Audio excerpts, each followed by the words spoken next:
Yeah, so Shakur, he said that he's down to fight Muratalla next, but then he would do it at either 135 or 140, but he prefers 135. And of course, if he fights him at 135, that would be for the Ring Magazine vacancy. I spoke to Muratalla's trainer, Robert Garcia, and he said the issue is that Muratalla has the IBF title, and the 10-day rehydration clause, the 10-pound rehydration clause is very difficult for Muratalla. He's outgrowing the weight class. He had to make 145 on Saturday morning. So Robert Garcia said if they do unification, that's obviously easier. There is no rehydration clause on the unification. So that will be Cepeda they're interested in. They're interested in Mason, he said. But if not, Shakur Stevenson or 140 pounds. Yeah, so Shakur, he said that he is down to fight Muratalla. So, what you hear right here, is that Shakur Stevenson now trying to put stipulations on Raymond and Muratalla. Okay.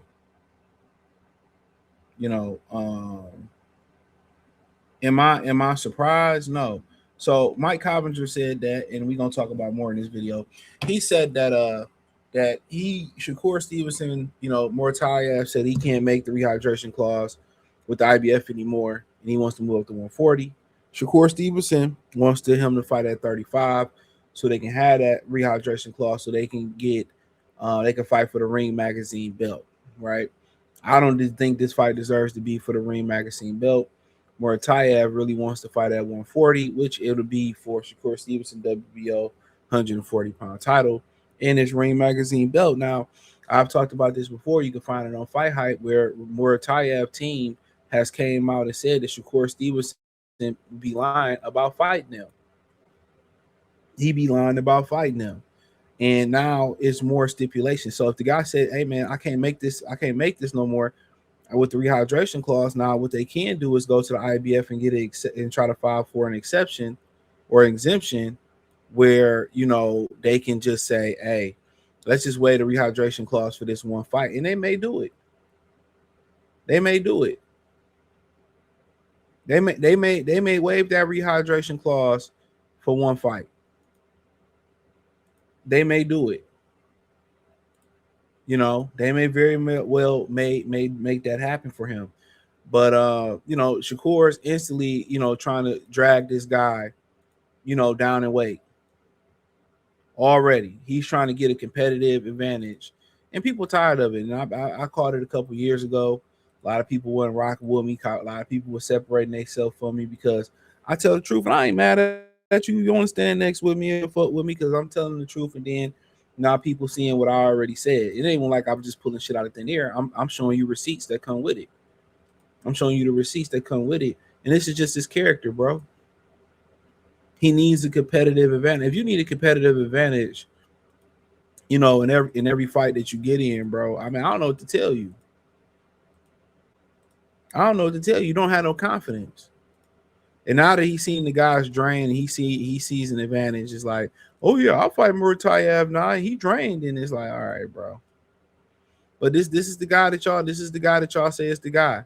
He's so great, but he doesn't have to prove it. He's so great, but he needs a built-in advantage, And it's like, I'm like, cool, man. I got tired of fighting this battle, man. I've been saying it for years, man. It's all about who you beat. It's all about who you beat. I've been saying it for years. People have been fighting with me. People rather go on the eye test. This dude is just a disgrace. He's a disgrace. He says in me, or the Shakur seems to have a preference on how a fight should schedule or weight or something. Seems like he's always something. One guy said Shakur trying to put weight clauses on everyone now. Clown.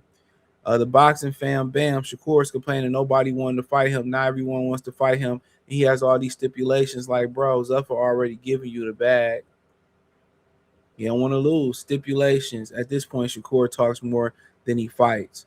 And I think the Devin Haney eyes opened up, a lot of people to this, man. What he did with Devin Haney. Boxing isn't the same. Everyone is scared to fight the best straight up. I won't spend my money on none of these guys fighters, especially Stevenson. Shout out to bro. That's exactly how I feel, Frank. Another way to dodge the dip and dive and duck and dive and duck. Malachi the Golden _the Golden Boy. He said, it don't matter if it's 35-40. Shakur will dust him, so he believe it. Seeing, my thing is, fight him then at 140 then. you know. But you know, it's always gonna be, you know, people that's gonna defend sucker shit in the world. I just don't. I mean, real talk. It's always gonna be people. But you know, check this out though. You know, and then I'm gonna go in on Keyshawn again. So I seen this. So you got him and Rayo have a back and forth. So he was saying, fuck it, Lamont, go to work so me and you can bang out the best 35 pounder on the planet. Lamont, nobody thought Lamont was the best 35 pounder on the planet. Nobody going into that fight thought Lamont was the best 35 pounder on the planet. Even if he beat Williams Zepeda, you know, he wasn't the best 35 pounder on the planet. You know, most people think Raymond or Muratalla. Some people may think Abdullah Mason, but you know, it definitely wasn't Lamont Roach. You know, but he wanted to fight Lamont Roach because Lamont Roach was an easy lick. That's why he wanted to fight Lamont Roach. Shakur just want easy fights with his friends. So Rayo said, "Hey, calling Roach the best 35 pounder after draw Pitbull Cruz is wild." He fought Pitbull Cruz at 140, I believe.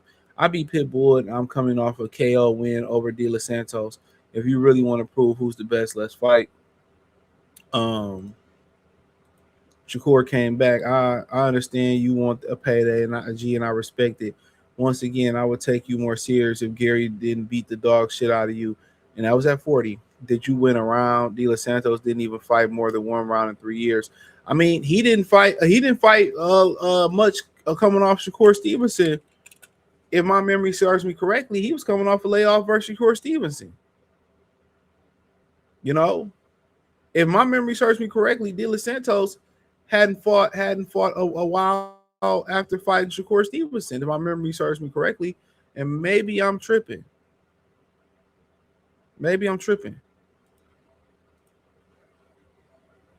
So before he fought, yeah, he did. He fought a few months before Shakur. So my bad, Shakur. But you know, De Los Santos didn't fight more than one round in 3 years. I was not impressed. You seen when he was active, he was knocking heads off. He said, "You keep bringing up the past because you don't want to talk about the present. I'm coming off a KO. You're tweeting. If it's really easy work, come collect. I'm looking at you as a come up, not a paycheck." He said, "You can hold my titles for my next fight, champ. That's the closest you'll get to greatness." He said, "Great. You were chasing a roast fight. Now you got your little bros trying to fight your battles. Come put in work, pussy." And that's exactly, bro. Like, dude, Shakur think he this monumental monster of a type of fighter, man. Don't know right now. Most people wouldn't even want to watch your next fight, bro. Most of us wouldn't even want to watch your next fight. I mean, you down that bad, bro. But you know, that's the way he feel. He got the right the way he feel. But you know, I heard that you know, real quick, I heard that Keyshawn is on the shelf at Top Rank. So the good word on the street is that Keyshawn is on the shelf at Top Rank. Top Rank is gonna shelf him. We know what happened with them and Mikey Garcia. We know what happened with them and what was old buddy name? Nicholas Walters. So they gonna shelf Keyshawn. There's a lot of people going around talking about, well, you know, Keyshawn Davis should fight Brian Norman. No, Keyshawn ain't about to fight nobody. Keyshawn, it was on the shelf when he signed with Jay Prince. You know what I'm saying? Keyshawn was on the shelf. You know, after that whole Edwin De Los Santos situation, Keyshawn gonna be on that shelf. So somebody just told me they got off the phone with somebody at Top Rank and they, politic with somebody else, and Keyshawn on that shelf. So hopefully that last fight he did with New Year Albright, he collected all his blue faces for that fight. Keyshawn going on that shelf, and with Keyshawn going on that shelf, he was already on the shelf, and I think signing with Jay Prince got him off the shelf. And now he beefing with Jay Prince. He pulled out this fight. Now he going back on the shelf. And it's unfortunate. He made a bad deal, but, at the end of the day, man, they better not take him off the shelf, bro. Make him lawyer up or make him buy himself out if he got money to buy himself out. It's a wrap. He did all that riffraff, all that woofing. And, do I believe Jay Prince put a battery in his back and made it? Yeah, I think Jay Prince made him do this. All because your boy Shakur Stevenson didn't want to step up. Because remember, he was saying Shakur was a bum for taking the Devin Haney fight from him. All this was a play to get Devin to drop the belt, and Bill called their bluff. Bill called their bluff. Bill defeated them. And his son or him didn't have to throw a punch in the square circle. And now Keyshawn, got to go on the shelf because Shakur Stevenson wasn't Tony Braxton enough, wasn't a man enough to go be a man and fight this guy. And it's unfortunate. Because now you got Raymond Ford knocked off. You got Keyshawn knocked off. Nobody rocking with Keyshawn. It's over with. It's over with. Nobody want to hear or see from Keyshawn again. And then you come back out of hiding, trying to protect your reputation, and it's too late. It's too late. It's too late to protect your reputation. It's cooked. Both y'all reputations is cooked. And it's so messed up because at 15 fights, nobody was asking Keyshawn to go out there and fight Devin Haney. You said you're the best. You say you go up to 47 and 54 for Conor Ben. So people was like, shit, I want to see that fight. And you lied about the negotiations, and you get everybody that's deal with you get hurt. So it's sad. Sad, bro. Now Keyshawn, is Shakur Stevenson gonna get some money out of his pocket for what he did to Keyshawn? Is Jay Prince gonna take care of Keyshawn? And if that's the case, that Keyshawn is gonna be in a little bit of financial trouble. You know what I'm saying? If that's the case, then is he got to buy himself out of the Jay Prince contract and the Top Rank contract? Come on. Jay Prince did this to him, bro. Jay Prince was like, hey, man, you go fight this dude and we'll figure it out. Go fight him. We ain't gonna really fight him. We gonna do this, that. And he got him looking bad. It's fucked up. Real fucked up. Real messed up. But unfortunately, he signed his life over to this man. He trusted this man's counsel, and he lost. He lost. They thought, oh, buddy was going to drop that belt. And he didn't drop that belt. He did not drop that belt. So, hey, it is what it is. Thumbs up the video. Share the video. Subscribe to the channel. Next subscribe button. It's the bell icon button. Hit all notifications. Increase your chance to get notifications. We go live and drop video. Find me on X, Facebook, Kick, Twitch, Instagram, Spotify, Anchor, Cash App, Venmo, PayPal. Appreciate the love and support. Let me know what you girls and guys think in the comment section. Peace.